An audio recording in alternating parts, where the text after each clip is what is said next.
Hi, I'm Max Spaneller. And I'm Troy McCormick. Welcome to Indiana Outdoor Adventures.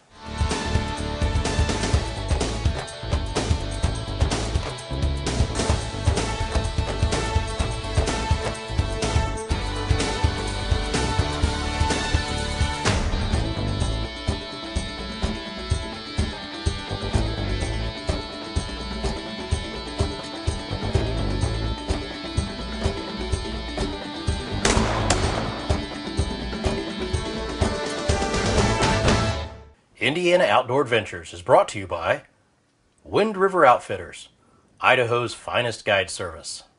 Voluforms, one of the Midwest's leading providers of print products and services. Maston's Deer Scents. Hillbilly Custom Game Calls. The Deer Age Tool app.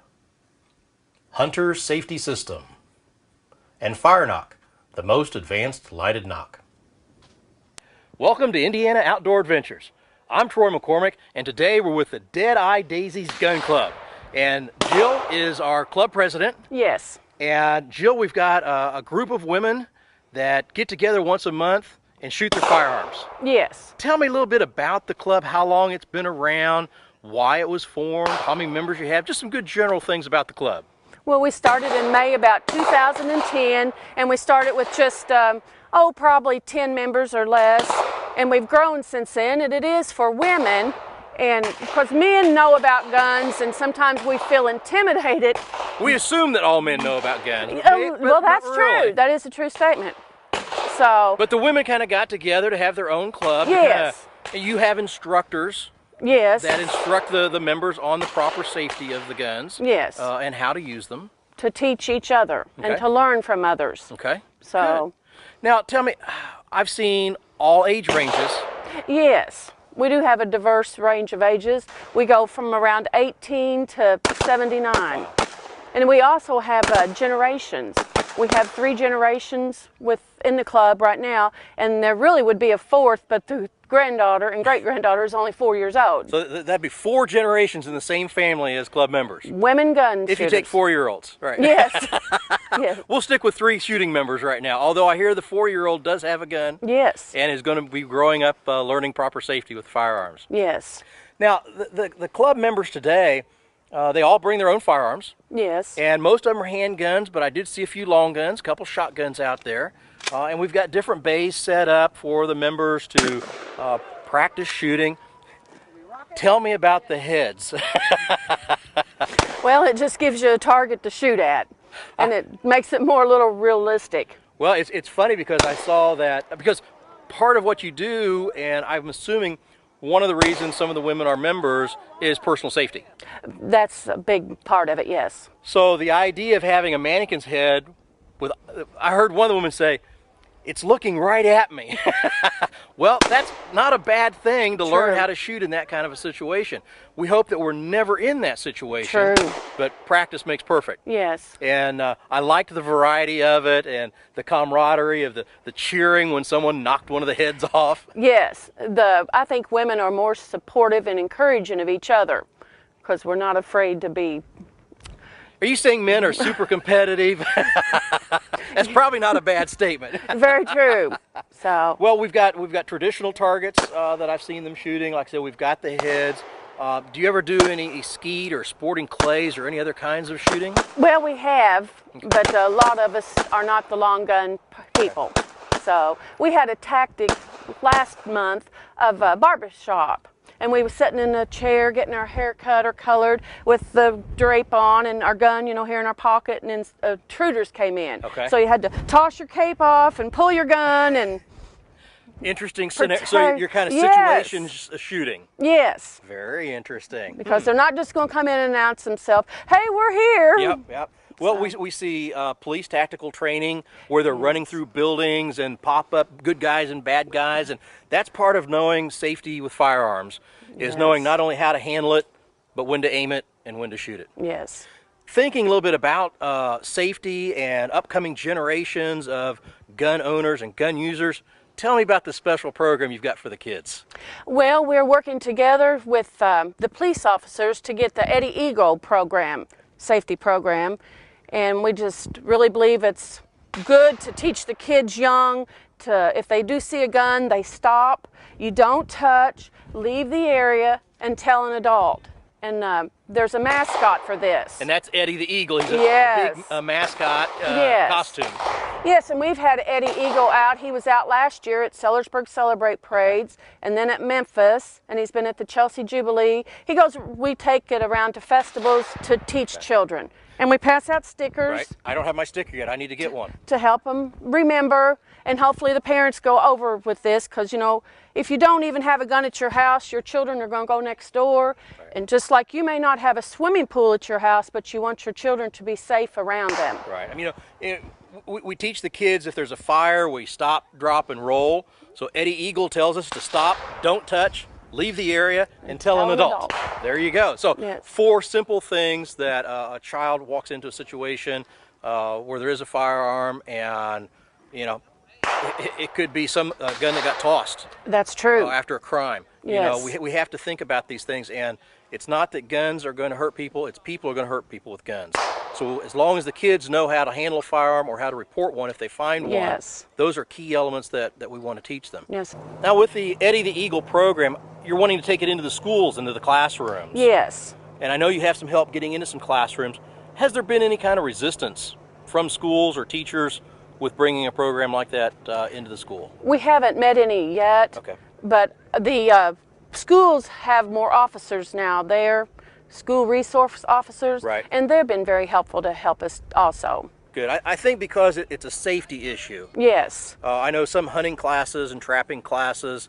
There are some schools and teachers who didn't want to get involved with those. This is gun safety. I mean, everybody Yes, it is. needs to know a little bit about firearms. If they're ever in a situation they're not comfortable, they know what to do. Yes. So let's teach the kids how to react and what they need to do. So I think it's a really good program. We're not trying to promote whether guns are good or bad, just to be safe around them. Exactly, exactly. Hey, if somebody wanted to join the Dead Eye Daisies Women's Gun Club, Yes. how would they find out more information about it? Well, we're located at High Tech in Sellersburg. We meet every second Tuesday of the month, and we go shoot every third Saturday of the month. Okay. So, and if it rains, we've been to some indoor ranges in Louisville, Kentucky, and there's some other ones around that we're going to check out, and just. Now, I know that High Tech Firearms also offers safety courses in firearms. Yes. As well as a wide range of guns and bows and handguns Yes. and things. So that's a real nice little partnership right there. It does help. They provide a meeting room for us. Great. Good. So we do appreciate that. Now, your typical shoot today, the women are moving from bay to bay, and they're getting to shoot as much as they want to. Yes. Some women are leaving 10:30, 11 o'clock. Others will stay probably till 1 o'clock to shoot. Yes, we usually meet around 2 hours. Okay. And you can come and go as you please, just let us know that you're leaving, and we just kind of fill in and just want to make it comfortable.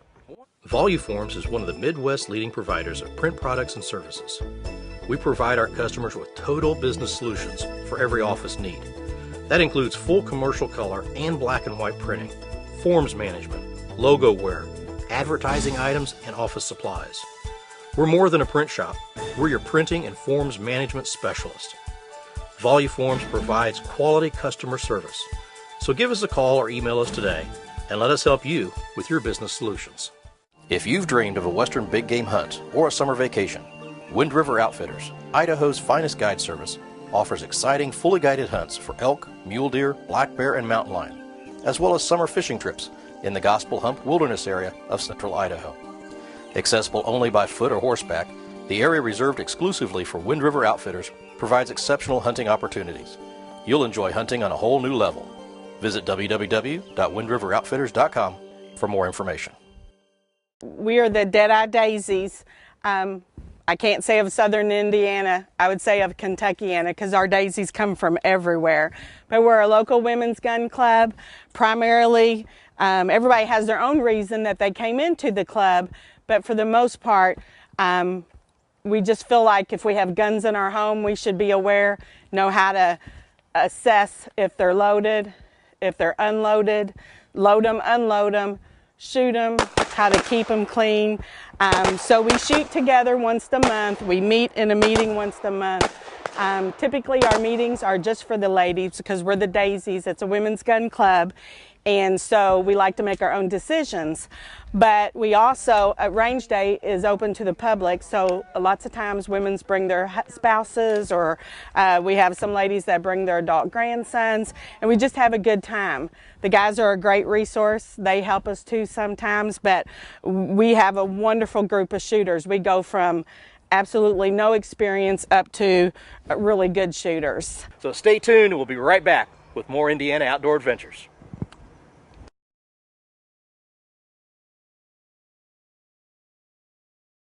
Jonathan, I thought the hard work was done. You shot the deer, we field dressed it, we washed it out, but now the work kind of really begins, doesn't it? Yeah, the fun starts. Yeah, proper care in the field leads up to this, which leads up to having good quality meat for the table. Sure. So let's go ahead and let's skin it. Yep. Yeah, a couple things on the hide. This is a fairly warm day. It's mid-50s, it's sunny. This animal was harvested this morning, but because it's cool, or because it's warm today, I can't let this thing hang. In our seminars, we really preach that 40-degree magic number. You need to get this animal cooled down to less than 40 within 24 hours. And with a hide like this, it's going to insulate a lot of that body heat in there. So we're going to need to get that hide off the animal, and I'm going to go ahead and after we get the hide off, we will quarter it and that sort of thing, get it in the refrigerator. So the first cut that I'm going to make is I'm going to bend the front leg, and when you bend the leg, you'll feel there's a little knot right there, and just on the upside of that knot, I'm going to make my cut. I'm going to go all the way around the leg. Now, this is one of the only times you'll see me go from the outside of the animal in, and I'm actually cutting through hair, because what I really want to do is avoid cutting through hair. But when you do that, what you expose is a little tendon in there. That's one reason I like this this little blade. Now, if I've done this correctly, I can just bend that back. And then go through the hide on the other side. Go through the hide on the other side and take the front leg off. Okay. Now what I do simply is I use the brown and white seam of the fur as a guideline for where I'm going to follow this knife blade up. I'm going to take the knife just under the skin, follow that brown and white seam. When I get towards the chest here, I'm just going to turn inwards and take it in towards the chest, like that. Now, this animal was shot in this shoulder, so there will be quite a bit of damage, probably blood pooling and things in there. As far as the skinning itself process, all you're going to really do is put a little bit of pressure on the skin, and there's a little bit like a little plastic lining that will expose itself where the skin is loosely attached. And that's why I like this real sharp, pointy fillet knife. You just take the tip of that knife.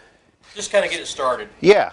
All you're doing is just touching the tip of it to the skin with a little bit of pressure, and it comes right off. Also, kind of a safety point, I recommend, even if I have a friend helping me, I try not to have two knives going at the same time. Even if you're skilled and you're practiced and you know what your buddy's going to do, it's just a little dangerous. So one knife at a time. Like I said, I'm just going to get this front shoulder Separated. freed up a little. Yep, just get it freed up a little bit. Now I'm going to go back up to the top of the animal, and simply I'm going to take a line and go right up the inside of this leg, right up here to where the hoist meets the animal.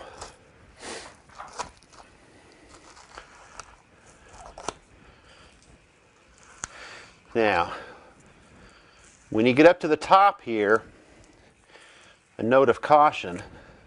The only thing holding this animal up off the ground is that tendon back here. And so when you're up on the top here, working your way around, it would behoove you to take your time and not get in a rush. Could you cut through that and all of a sudden the deer's hanging by one side only? Yeah, or she hits the ground. Okay, so I'm going to move around you a little bit here. We're going to keep working our way around. Okay. All right, I'm just going to get this kind of started. And here again, you're just touching the blade to the Yeah. You see, I'm not putting side of the hide. not a lot of effort. I'm just kind of letting it work along. Just kind of following the contour of the animal. All right. There's a lot of people at this point that would get the saw or something and, you know, cut through that tail, and there's quite a bit of fat here, but let me see if I can skin this down a little bit. All right, I kind of did it on accident, but if you get that tail, and as you skin it down, you'll see a little white bar, and that's that cartilage that separates the joint. And there's a couple different opportunities to cut through that, but I actually did it kind of on accident. As I was just trimming that, it went right through that cartilage and separated it. So now that whole tail is loose.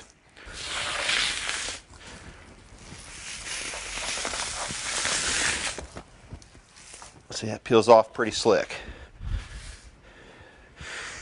And by doing it this way, if you had a close-up, you'd see there's no hair on the animal.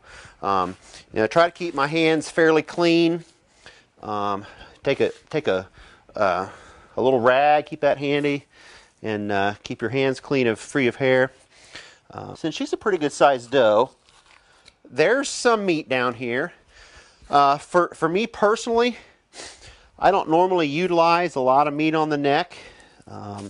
It's just one of those cuts that, yes, there's some meat there, and with, you know, spending some time, you could get some off of that. The problem is, it's not going to be, it's not good, clean ground type meat. There's a lot of fat and sinew in there.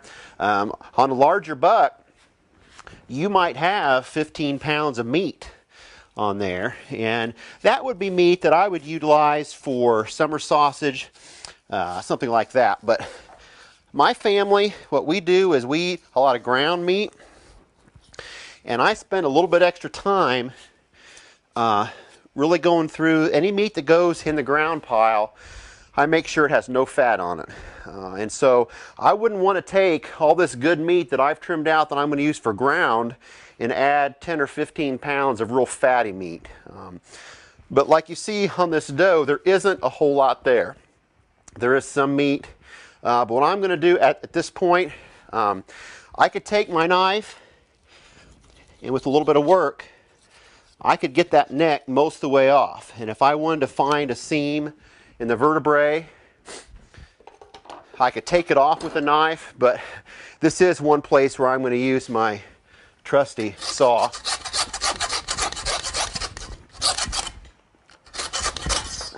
Take that the rest of the way off. So we've skinned the animal.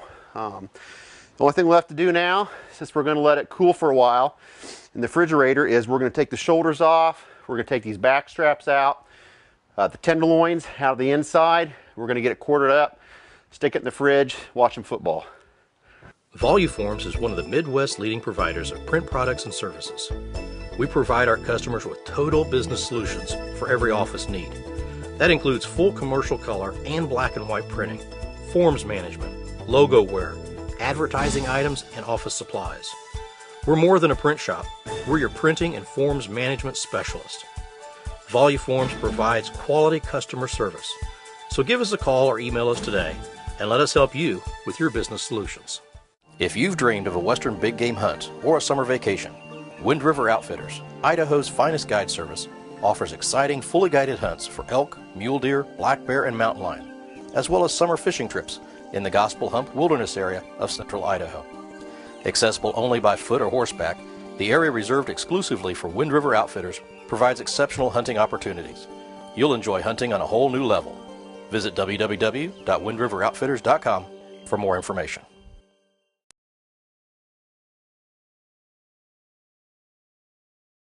Okay, we're going to go ahead and get the animal basically cut into the quarters or into the major sections so we can start cooling in the refrigerator.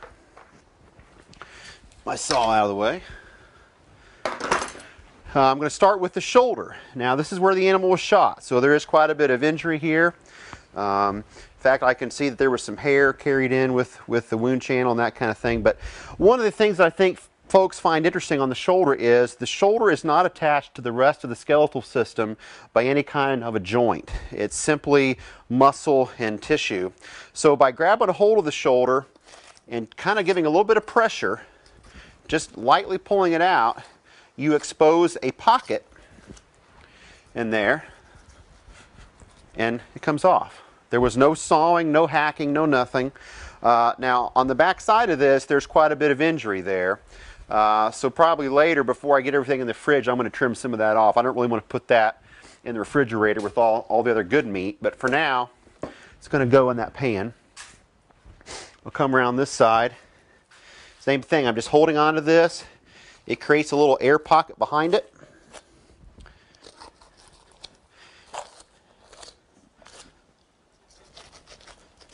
And this one's just as bad. There's the two shoulders. They're a little messy. Kind of expected that. Okay, so we've got that off of there. I guess at this point what I'm going to do is get rid of these little side flaps here. Yeah, I'll turn it around for you because I'll take the tenderloins out too. Okay. These flaps, there's nothing really there. I'm going to get those out of the way.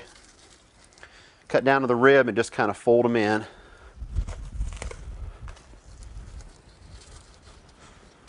Okay, get those out of the way. Now, what that exposes in there is those inside loins or tenderloins. On a deer, they are the filet mignon. If you buy filet off a cow, that's what that is. It's that inside loin. It is a fairly round muscle, and I'll show you that in a second. And it is just the most fabulous piece of meat on the deer. In fact, these things in my family very rarely get frozen. They come right out of the deer. We trim them up. What I like to do is actually cut them in half, take a meat tenderizer, kind of pound them flat, marinate them in your favorite marinade, and that's breakfast the next day. What I like to do on these inside loins is take my finger and run down and find that seam and kind of separate the muscle, and then all you're really going to do is kind of fillet it off the backbone. If you start trimming it up here, since this deer is fairly fresh, you'll actually feel it start sagging. It just starts to come loose, and it'll just roll out of there.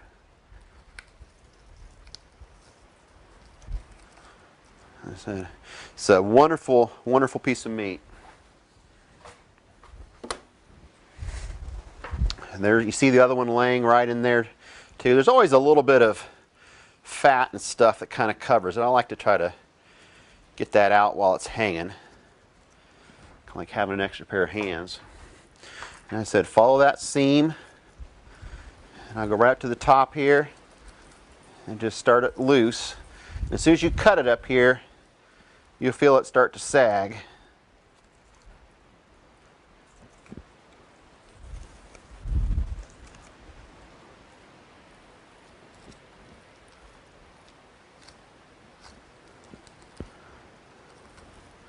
And just peel it off the backbone. And that is the filet mignon of a deer. Okay? That's all we're going to do really with this part of the animal. There's a lot of fat covering the back here. What I like to do to get those back straps out, and I'll start on this side, is if you follow where these hips come down and kind of come to a point, okay, I'm just going to make a cut in until I hit the backbone. When we hit the backbone, then you're going to stop. Take the tip of your knife, and you really should use short strokes here, and you'll feel that knife blade ticking along the backbone. Okay. So I've got that cut all the way down. You can kind of see I've exposed that. When you do that, what you'll find is you make a little seam. And you can take your hand underneath that and get this fat and a lot of that heavy sinew off.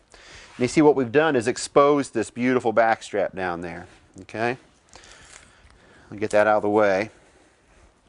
And there is quite a bit of bruising, even up in there from where the animal was shot. But there's the back strap. So Simply going to take the tip of a nice sharp knife. Take our time. Here again, this is another place you want to take your time because there's next to those inside loins, this is my favorite cut of meat. So I don't want to waste it. And I just go in there and I fillet it down to the rib. And then grab a hold of it and just take your time and start freeing that. Little bitty strokes. I'm not pulling very hard. But since this animal is fairly fresh, I wouldn't say it's falling out, but it comes out without a whole lot of effort. Now, if I had a way, if I needed to age this animal and had a way to age it for 7 or 8 days, this would be even better. It would just really fall out of there. You can see with just a little bit of touch of the knife, came out. And that's the back strap. I'm going to make steak. I'm going to make steak out of this section here. You're going to feel down here, peel away some of the meat until you feel like a cartilaginous disc. Now, I could take my saw and saw this off too, but if you just take your knife and work it back and forth a little bit in there,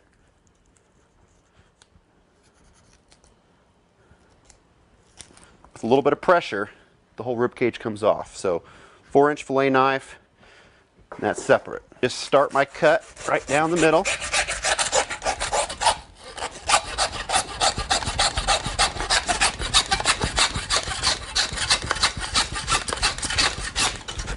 Okay, now we can lift this off the gambrel. Get your side off. You have to get the, there you go. All right, we'll set it down on the table. At this point, we split that back pelvis. We've got the leg quarters now separated. This is the point I'm going to go ahead and cut off this tendon. This is what was holding the deer up. And I'm going to cut it as close to the body as I can because I'm not going to utilize that for anything. So I really want to get rid of that. Well, while I'm here, I'll go ahead and cut this other one. And this is the point where I'm going to remove my tag from check-in station. I am going to keep this tag, of course, with the meat.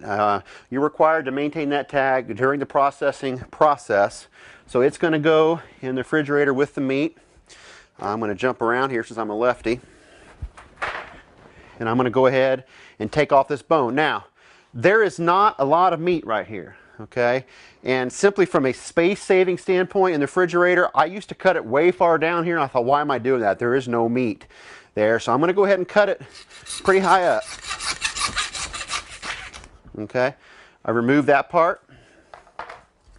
Same thing on this one.